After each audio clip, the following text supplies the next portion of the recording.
పేరు doctor Spoorthi, obstetrician gynaecologist, consultant fertility specialist, Avani fertility centre, Kukatpally. So ఇవాళ మనం ఓవ్యులేషన్ పెయిన్ అంటే ఏంటో తెలుసుకుందాం. నార్మల్గా మనకి ప్రతి నెల ఎగ్ అనేది రిలీజ్ అవుతూ ఉంటుంది. సో దాన్ని ఓవ్యులేషన్ అంటారనమాట. సో ఆ టైంలో వచ్చే పెయిన్ని ఓవ్యులేషన్ అంటూ ఉంటారు. సో జనరల్గా ఏమవుతుందంటే మనకి ప్రతి నెల పీరియడ్స్ వచ్చిన సెకండ్ థర్డ్ డే స్కాన్ చేసుకున్నప్పుడు రెండు సైడ్ ఓవరీలో చిన్న చిన్న ఫాలికల్స్ ఉంటాయి. వీటిని యాంట్రల్ ఫాలికల్స్ అంటారు. సో నార్మల్గా ఆ అన్ని యాంట్రల్ ఫాలికల్స్లలో ఏదైనా ఒక్క యాంట్రల్ ఫాలికల్ మాత్రం పెద్దగా అంటే డామినెంట్ ఫాలికల్ అయ్యి దాంట్లో ఎగ్ అనేది ఉంటుంది. సో నెక్స్ట్ పీరియడ్ వచ్చే 14 days ముందు ఆ ఫాలికల్ అనేది పగిలి ఎగ్ అనేది రిలీజ్ అవుతూ ఉంటుంది. సో ఆ ఎగ్ రిలీజ్ అయినప్పుడు ఏమవుతుందంటే ఆ ఫాలికల్ అనేది పెద్దగా అవుతూ ఉంటుంది. సో ఆ అండాశయంలో ఉన్న ఫాలికల్ పెద్దగా అయ్యేసరికి ఆ అండాశయం కొంచెం స్ట్రెచ్ అయినట్టు ఉంటుంది. సో ఆ స్ట్రెచ్ అయినప్పుడు వచ్చే పెయిన్ ఓవ్యులేషన్ పెయిన్ అనమాట. సో జనరల్గా ఇది ఎవరికి వస్తుందంటే అరౌండ్ 18 to 35 years ఉన్న వాళ్ళలో this is most commonly seen. ఇది హార్మ్ఫుల్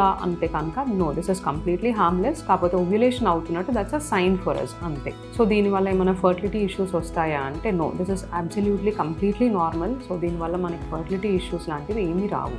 సో ఈ పెయిన్ ఎంతసేపు ఉండాలి, ఎంతసేపు ఉంటే అబ్నార్మల్ అనేది చూసుకుందాం. నార్మల్గా ఈ పెయిన్ ఎప్పుడంటే ఎగ్ రిలీజ్ అయ్యేటప్పుడు జస్ట్ ఒక మొమెంటరీ అంటే జస్ట్ కొన్ని సెకండ్స్ ఆర్ కొన్ని మినిట్సే డిస్కంఫర్ట్లా ఉంటుంది. చాలా కొంతమందికి 28 నుంచి 48 hours వరకు ఉండే ఛాన్స్ ఉంటుంది. దట్ ఈస్ జస్ట్ డిస్కంఫర్ట్, చాలా తక్కువ ఇంటెన్సిటీ ఉంటుంది. ఎప్పుడైతే మనకి 48 hours కన్నా ఎక్కువ ఉంటుంది ఆర్ పెయిన్ భరించలేనంత ఉంది అనుకుంటే కనుక దాని అండర్లయింగ్ కాజెస్ చూసుకోవాలి. అంటే జనరల్గా ఇప్పుడు ఎండోమెట్రియోసిస్ ఉన్నా కానీ, లేదా ప్రీవియస్ ఇన్ఫెక్షన్స్ అంటే సెక్షువల్లీ ట్రాన్స్మిటెడ్ ఇన్ఫెక్షన్స్ ఉన్నా, లేదా ప్రీవియస్ సర్జరీస్ వల్ల లోపల ఏమైనా అతుకులు ఉన్నా కానీ అట్లాంటి సిచ్యువేషన్స్లో మాత్రమే ఈ పెయిన్ అనేది కొంచెం సివియర్గా ఉంటుంది. సో ప్రీవియస్ సర్జరీస్ ఇట్లా అలా అయినప్పుడు ఏమవుతుందంటే లోపల అతుకులు అనేది ఫామ్ అవుతూ ఉంటుంది. సో ఎప్పుడైతే మీకు పెయిన్ సివియారిటీ ఎక్కువ ఉంది, ఇంటెన్సిటీ ఎక్కువ ఉంది, 2 days కన్నా ఎక్కువ వస్తుంది అనుకున్నప్పుడు మాత్రం ఒకసారి మీ గైనకాలజిస్ట్ని కానీ ఫర్టిలిటీ ఎక్స్పర్ట్ని కానీ కలిసి స్కాన్ చేయించుకొని చూసుకుంటే మీకు సొల్యూషన్ అనేది దొరుకుతుంది.